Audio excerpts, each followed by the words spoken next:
Hello and welcome. You're watching Market Headstart on Moneycontrol. I'm Sakshi Batra and this is where we get you prepared for the trading setup of the day. I also have with me Kshitij Anand. He's the markets editor at Moneycontrol. Good morning, Kshitij, and thanks very much for joining in. Well, 5 consecutive days of weakness is what we've already witnessed. Yes. This whole week has been a week where we've seen not just red each day, but sharp red, in fact, on both the benchmark indices. Today being the last trading day, is there any hope of a recovery on the D Street? That's what we are going to be finding out. So, Kshitij, what are the big cues suggesting to us, and whether it is in terms of the global cues or the macro cues, what are the triggers that you're looking at right now? Yesterday was the last trading day, not just of the FNO series as well, and what we actually saw in this series was that not just the week is ending towards the red, but also the series ended in 3% losses, right? Morning, Sakshi, and good morning, viewers. I think what we saw in yesterday's trading session was just a trailer.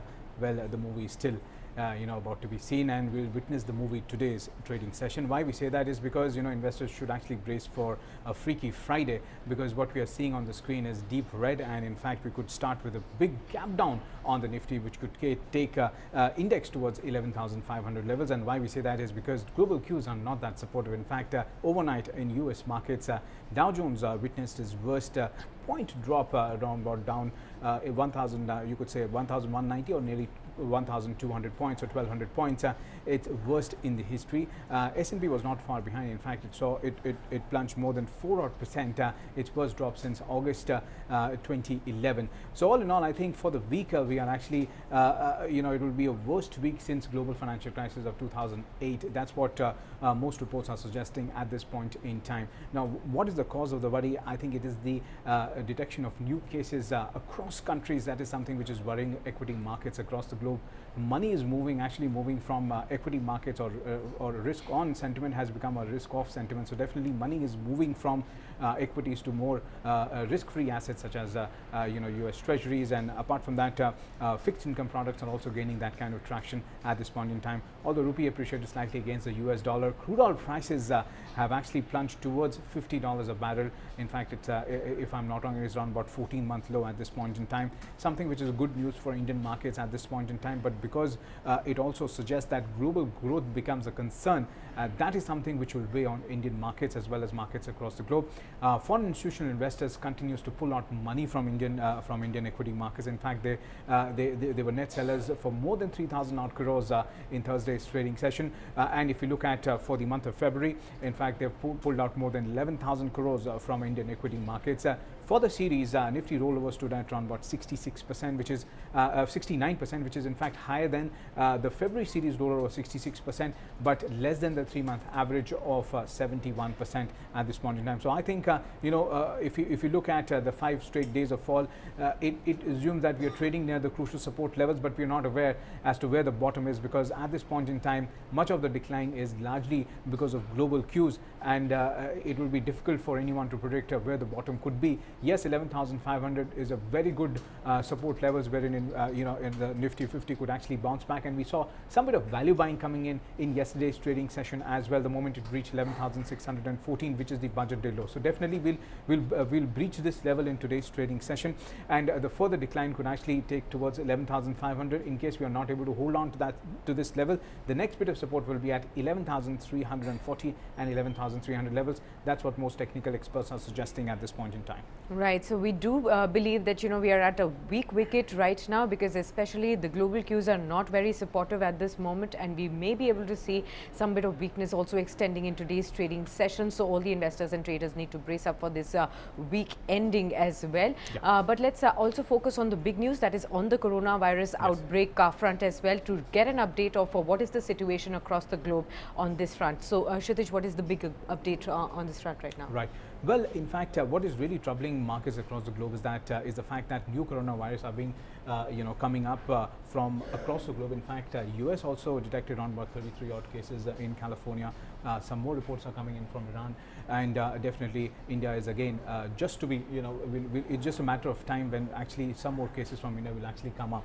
Now, what has actually led to the 5 or 6 days of fall is that the market capitalization has actually 3.6 trillion of market capitalization has been lost in this 5 or 6 trading session, and that is something which is weighing on the market. And another part which is a slight worry is that not just Indian firms but firms across the world are coming out with their warnings that there could be slowdown in sales. Unilever was the recent one to come up with the slowdown in sales. Apart from that, on the Indian counterpart, TVS Motors has actually announced that there could be some sales slowdown.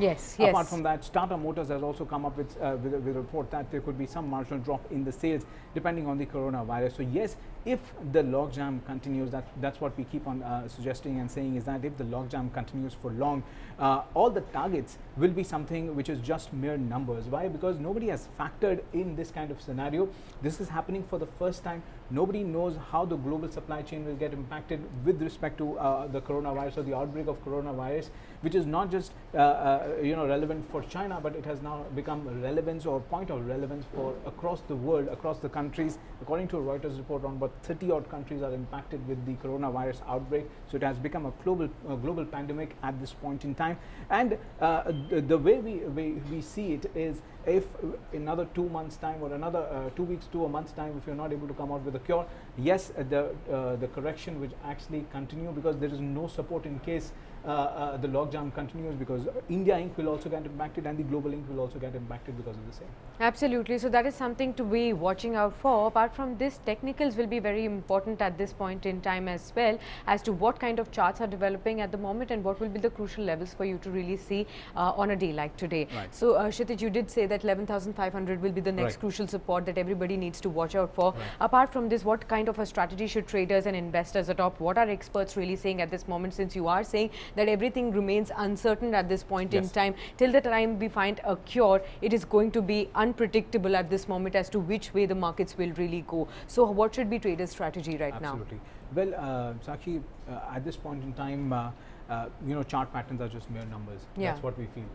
Because Nifty has not been able to respect any crucial support and any crucial level at this point in time. So yes, if you look at from a chart pattern perspective, we did develop a hammer kind of a pattern in yesterday's trading session, and usually whenever this pattern is formed, it does suggest that there is a bottom in place. But if you look at the global cues at this point in time, we've braced for another deep fall or deep cut in today's trading session. 11,500 will provide a good bit of support, but then again, if in case we slip below this level, then 11,340, 11,300 levels is the next crucial level to watch out for on the downside. On the high side, definitely 11,700 and 11,800 levels are your crucial bit of resistance to watch out for.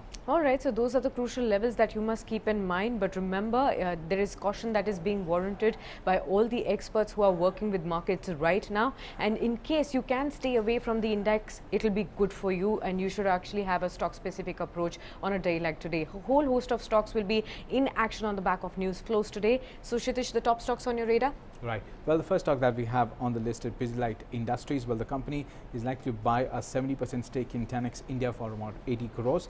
GTPL Hathway will be focused on the promoter Geo's content to sell 43 lakh shares by OFS. The floor price for OFS set at 63, and OFS for non-retail investors to open on February 28th, while OFS for retail investors is likely to open on March 2nd. IndusInd Bank will be focused on the RBI approved appointment of Sumant Katpalia as MD and CEO for 3 years with effect on March 24th. So all these stocks will be in focus. Right. We also have some technical recommendations for you. Let's also just get those ideas as well. Yes. So Kshitij, who have you spoken to and what do we have? Right. Well, to make your day more profitable, we spoke to India Nivesh Securities. The first stock that they have on the list is Tata Motors. Well, that's a buy call for a target of 153 and a stop loss of 138. JSW Steel, that's another buy for a target of 266 and a stop loss of 242. Hindalco Industries, well, that's another buy for a target of 180 and a stop loss of 158. Now, the return potential is close to 5 to 6% on all the three stocks. Well, these are not intraday trading ideas, but more of a positional play. So in case you initiate any positions based on these recommendations, well, do consult your financial advisor. Right. Thanks a lot then, Kshitij, for sharing these ideas. And with that, it's a wrap here on this edition of Market Headstart. You stay logged on to moneycontrol.com for more news and updates. Thanks for watching. Thank you.